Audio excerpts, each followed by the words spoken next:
Finding the right person for the job isn't easy. Just ask someone who hired a karate teacher to trim their hedges. Hey-ya! Man, these shrubs are not made of plywood.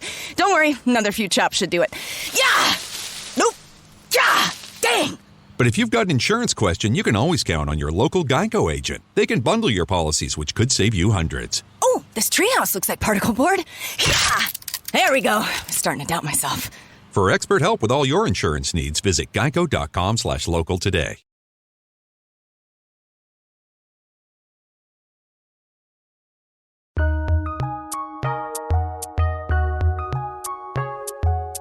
Welcome to the Fantasy NBA Today podcast.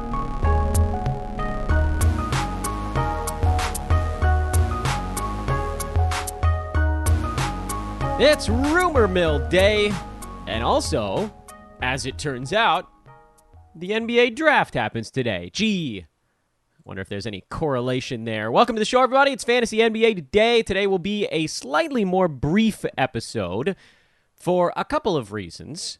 I know a lot of the episodes in the offseason are more like 30 minutes, so I mean, even perhaps a tiny bit more brief than that. First of all, I don't want to do a team breakdown on draft day. It just almost seems like a waste, because ain't nobody tuning in to hear a team breakdown on draft day anyway. And especially if we run into a team that ends up with something happening on draft day, which I guess we're pretty far into this now. We're at the best teams in the league. Most of them don't have impact picks coming up, but whatever. You guys catch my meaning. It just seems like kind of a waste of a team breakdown show on a day where folks I don't think anybody really wants to hear it. So instead, we had an actual trade that went down yesterday, very shortly after we released the podcast with David Williams. Hope you guys enjoyed those first two shows I've ever done on the NBA draft. And I think it's our 5th or 6th offseason now of Fantasy NBA Today. And those are the first two. You know, it's good. You get out of your comfort zone a little bit. I did. And I was fully comfortable feeling like a dummy. Although I do think that by day 2 yesterday, I was marginally less of a dummy. Wouldn't you guys agree? That's right. Stroke the ego. Stroke the ego. I am Dan Basperis, by the way. Thanks as always, everybody, for tuning in again. Every day I feel just this swell of pride that the numbers in the offseason this year have been fantastic. Draft was in July last year, and we're already about 25% ahead of the entire month of July last year, and we still have a full week of June left. It's just nuts.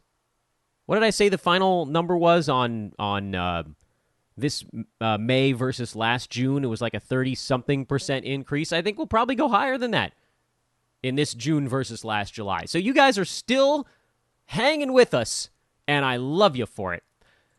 At Dan Basperis, if you want to follow me on Twitter, likely you already do, because I'm guessing not a ton of new listeners in the offseason, but you never know. Ethos Fantasy BK is the Twitter handle for the Sports Ethos basketball fantasy feed. sportsethos.com, the website. And of course, got to do it every day.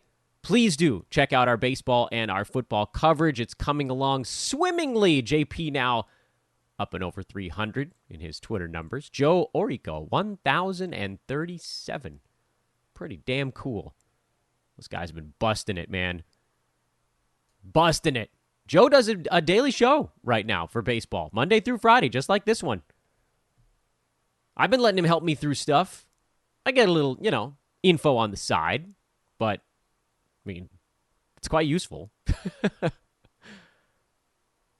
So, anywho, what are we going to do instead is the thing. Well, I thought we'd talk about the trade that actually went down and what it means. That, of course, Jerami Grant to the Portland Trail Blazers. We'll get back to that in a moment. And then we basically now know, because Woj tweeted this morning, the top 3 picks in the draft. We know the top 3 picks in the draft, essentially. And we're hearing other stuff out of the rumor mill that we should probably, at the very least, be kind of, semi-ready for. So let's dive into that. We'll see how long it takes. It might be a 15-minute show. It might be 20 minutes. It might be 25. I don't really know. But also, Before we get into the Jerami Grant one, because I think that's probably the biggest / most important piece of news here on draft day morning, that again came yesterday, is that we do, David mentioned it yesterday, have live NBA draft coverage over at our YouTube page. Sports Ethos YouTube page, I should say, not the Fantasy NBA Today one, which doesn't exist. So that's youtube.com/sportsethos. If you want to see all the videos over there, or if you follow Ethos Fantasy BK, we'll be tweeting the link out all throughout the day. That live coverage is going to run from 4 to 7:30 Pacific time, so that's 7 to 10:30 Eastern time. It's a terrific lineup. David and William, who you heard on this show, those guys will be on it. We're also going to have Stephen Bagel, host of our Bird Rights pod. He's a front office expert, so he'll understand how all the machinations actually make sense. In addition, you've got, let me make sure I got all the, Luca Gaynor, who's part of our Celtics coverage team, JC DeLeon, who's part of our Lakers coverage team, Corbin Ford, who runs our Roundball Ramble show. That's just on NBA as a whole. Mike Fiddle, who hosts The Advantage. That's a betting show. He's been putting out betting information on the draft for weeks, and it appears, is pretty set to cash in a really big way. And then Brad Harden, my buddy Brad Harden, host of our Hawks podcast as well. So that's a really cool lineup of our NBA draft coverage over at the YouTube page. Again, that starts at 4 o'clock Pacific, 7 Eastern today, Thursday. First one of those we've had in the history of Sports Ethos. A lot of cool new stuff going on around here. But let's talk Jerami Grant, because he was a guy that we had kind of been squatting, not so much on Jerami Grant, but on his departure from Detroit last year. It seemed inevitable that he'd be on the move as a veteran player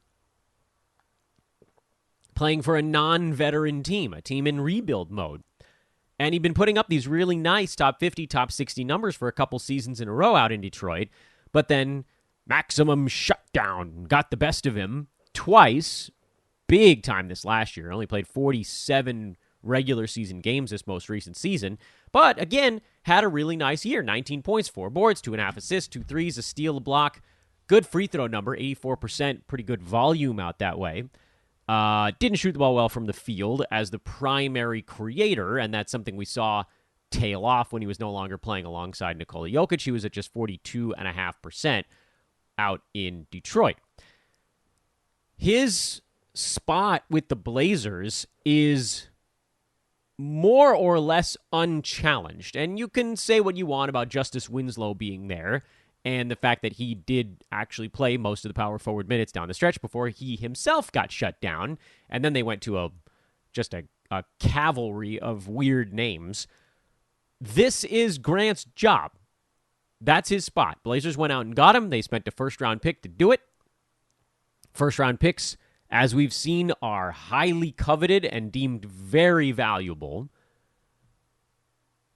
And I don't see, to me, the assumption here is that Dame is back for this coming season, and bringing in a veteran guy does lend itself to, okay, Portland's going to go for it. I don't know, go for it. That's maybe not the right word, but they're not going to go into tank mode the way they did this last year. Yes, they had a lot of veterans on the team, but as soon as Dame was shut down, then they kind of pulled the plug on everything. They saw this as an opportunity to go get a higher pick, even if it was just for the 1 year, and they did so. You could save big when you bundle your home and auto with Progressive, but when we just come out and say it, it feels like it falls a bit flat. So we're going to use humor. But we don't want to insult your intelligence, so nothing too goofy. And we need to avoid any polarizing topics. Oh, and it has to be about how you can save big when you bundle your home and auto with Progressive. You know what? Maybe humor is a bad idea. Yeah, it's never going to work. Progressive Casualty Insurance Company and Affiliates. Discount not available in all states or situations. But now, the assumption would be Nurk. I think he's a free agent, but let's say they do bring him back. Even if they don't, they'll probably go try to get a big man. I don't think it's going to be Drew Eubanks for the entire year. But again, I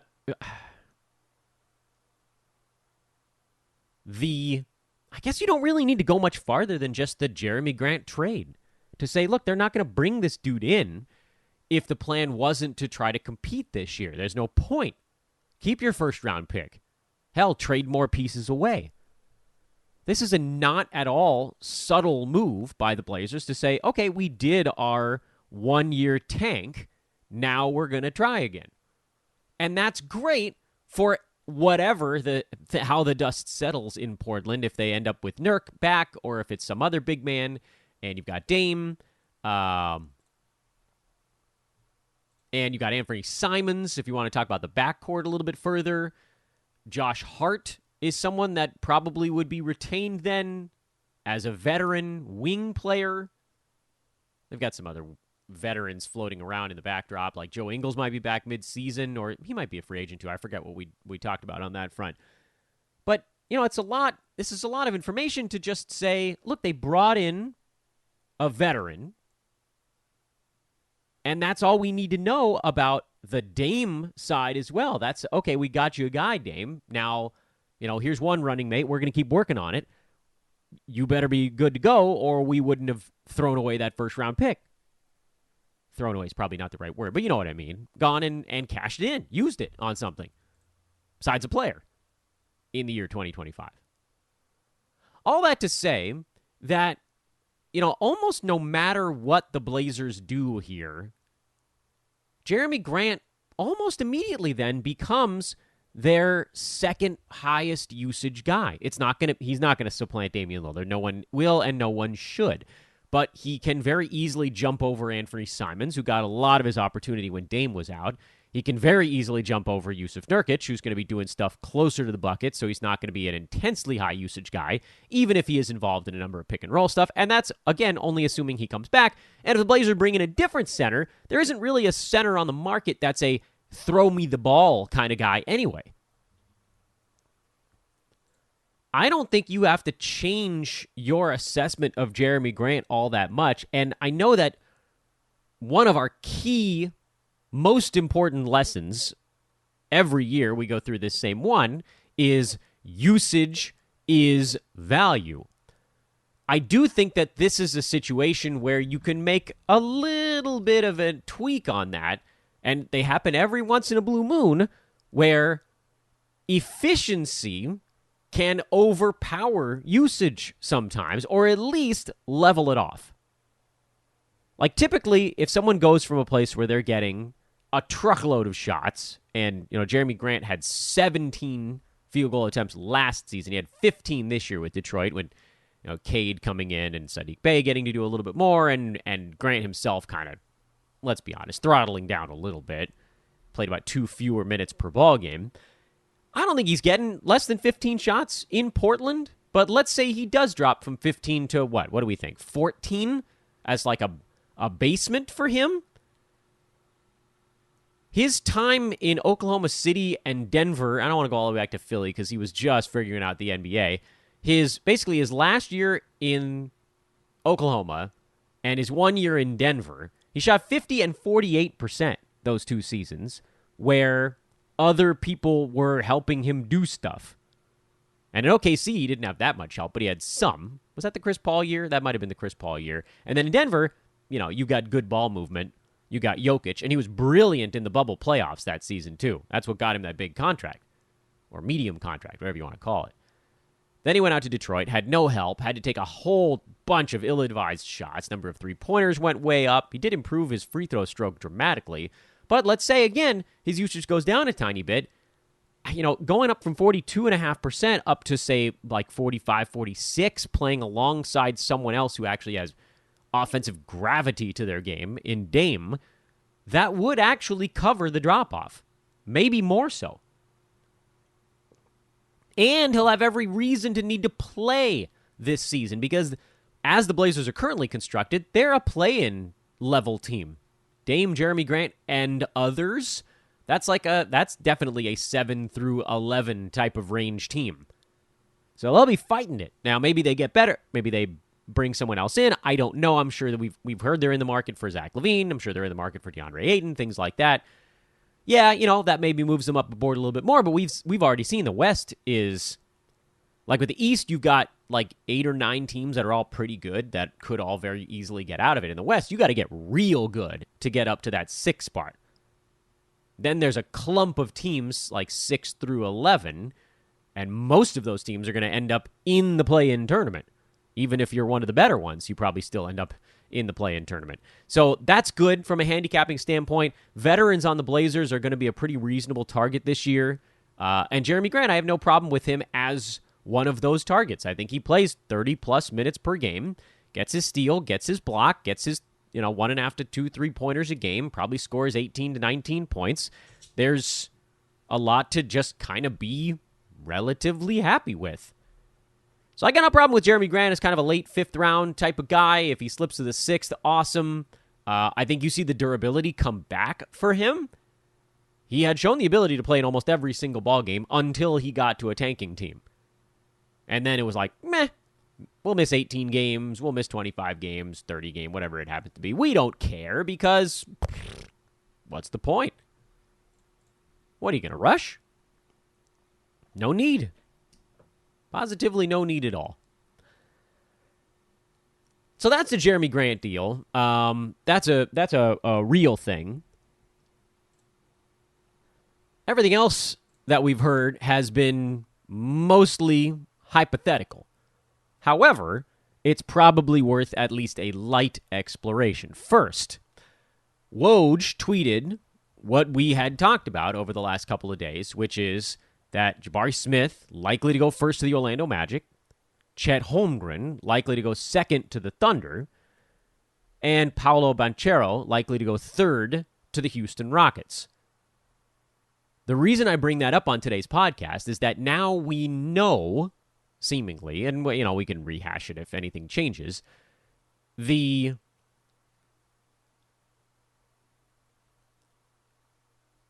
fantasy impact, the opportunity we've been talking about over the last couple of days, we now know what the fit is likely to be. And for instance, if you look at the Oklahoma City Thunder, like take the Chet Holmgren situation, and David Williams came on the show yesterday and argued that there's enough there to take a shot at it. And I do worry about his frame and the size of some of these big men, but David brought up the interesting point that they can throw JaMychal Green on some of the biggest dudes, but a lot of teams don't have what you'd call a banger center type that can blow Chet off the floor. A lot of teams are going to have kind of a stretch 5 or someone that, they'll be bigger than him, but it's not going to be like he's getting pummeled every single night. It'll just be a lot of them. Moreover, and maybe this is the most important part, the Thunder don't have their quote-unquote center of the future or big man of the future. Everything they've been doing out there over the last couple of years in the front to middle stages of their tank sesh is lock in Shea for the long term as the cornerstone, and then Josh Giddey. You got yourself a pass-first point guard. You got Lou Dort, your defense-first three-point shooting wing. And then they picked up a handful of other guys. Then slightly later in the draft, Aaron Wiggins, more of a wing type. Alexei Pokushevsky, stretch something. I don't know what he is. He's still going to have to gain a whole crap ton of weight. He's more probably small forward, power forward, unless he puts on a ton of weight. That's the only way you could see him sliding up towards center. Ty Jerome, small player. Theo Maledon, small player. Those guys have been there for a couple of years now. Darius Baisley, more of a power forward type. So they're just... Isaiah Roby has been playing center.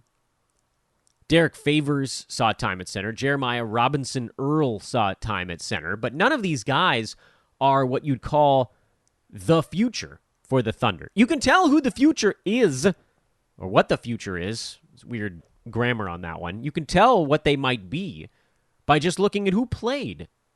Shea averaged 34.5 minutes per game when he was on the floor in his 56 tanky games this year. Lou Dort played 33 minutes a game in his 51 tanky games this year.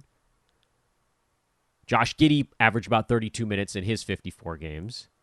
And those are the only players that averaged starters minutes or above all season long. The honorable mention in that department goes to Darius Baisley, who played 28 minutes a game, and that was a number that actually did increase over the course of the year.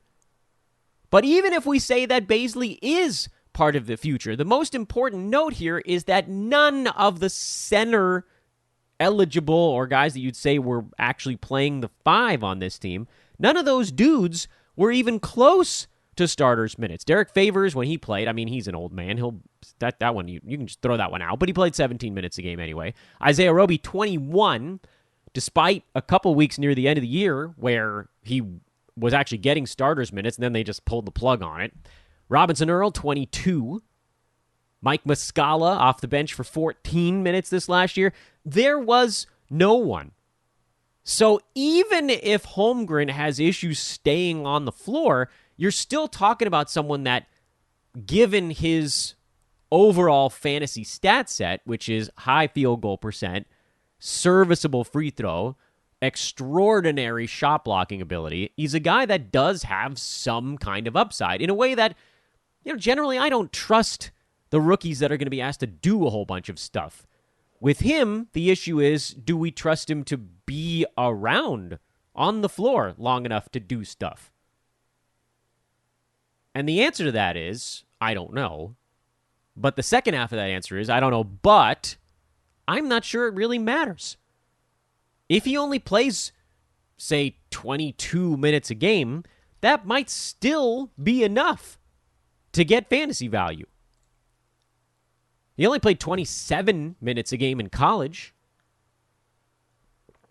3.7 blocks a night. Yeah, I mean, that's obviously not happening at the NBA level, but get him into the 20s, and he has the profile to be fantasy top 100 or better in like 22-ish minutes per game, and then anything over that, which you would assume maybe goes up over the course of the year, that ends up being gravy. Which, now the fear, of course, is that the Thunder are still not going to be a good team this year. They haven't turned that corner yet. They might be competitive for stretches, but the risk of a shutdown remains a possibility.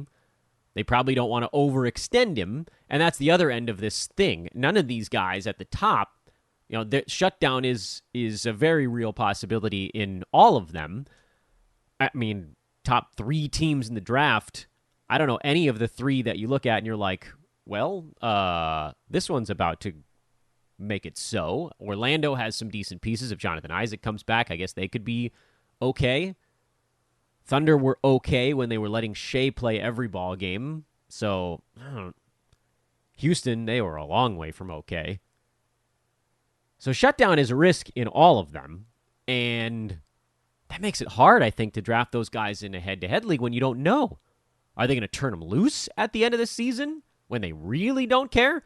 Or are they going to shut them down like OKC's done lately in I need to lose mode? Like, we're just not even going to play our half-decent guys. We're not going to risk accidentally picking up a win. I don't know. We just don't know. We kind of go on precedent, which was, Houston did let their young guy go this last year because they were still losing even with him.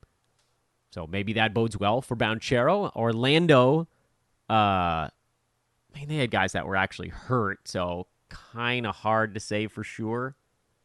But OKC very much pulled the plug on their guys. Like, that wasn't even close. So what do you think of Chet? What are you going to get? 60 out of 82 games? That does make it tough to do it there by totals. Lean a little bit more on the Roto side. I don't know where these guys get drafted.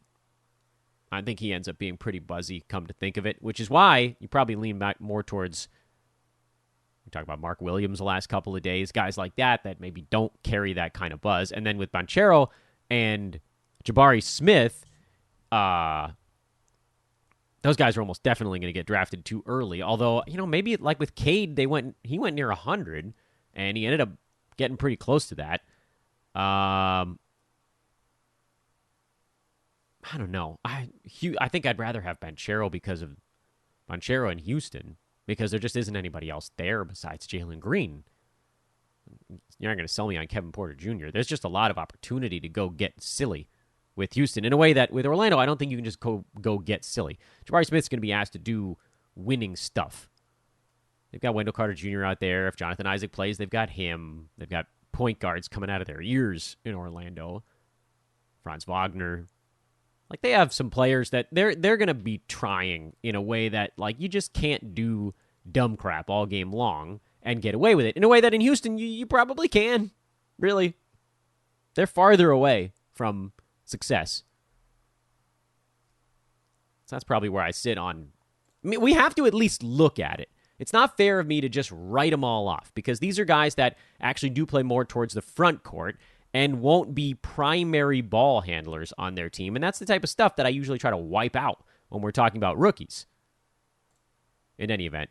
Other rumors that have been kicking around here, just quickly here towards the end of the show, we've heard rumors that DeJounte Murray is on the block for a massive package. I don't think I'm buying that one. We've heard Terry Rozier is on the block. We'll see. Devontae Graham on the block. I believe that one. That one I believe. I don't know. All right, screw the rumors. We'll deal with stuff when it actually happens. We got plenty of content today talking about the top of the draft. We'll talk about some other names on the draft, particularly ones that William and David gave us as a preface on tomorrow's show headed into the weekend. That'll probably be the weekend show if I had to guess.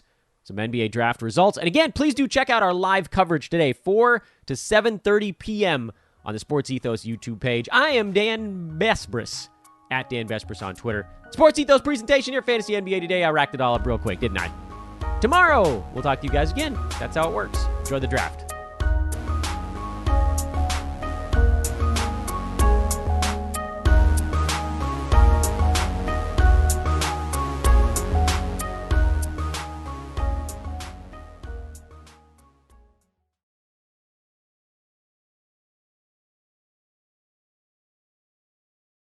Introducing Under Armour's Infinity High Sports Bra. Its ergonomic design is molded to support the natural movement of your body. With cord-out padding, the better breathability eliminates extra bulk without sacrificing support. And quick-dry padding is Under Armour's fastest-drying padding yet. When you're lifting heavy, running fast, and pushing yourself further than ever before, you need a bra that will help you go that extra mile and make you feel your best. Shop the Infinity High Sports Bra now at UA.com. Finding the right person for the job isn't easy. Just ask someone who hired a monster truck driver to deliver pizza. And the neighbors are going wild. You can hear that engine from a mile away, Fran. And he's foregoing the driveway and heading right up the lawn and over the azaleas. What a power move. But if you've got an insurance question, you can always count on your local Geico agent. They can bundle your policies, which could save you hundreds. With 6-foot tires and a roll cage, this pizza guy could quite literally crush the competition. For expert help with all your insurance needs, visit geico.com/local today.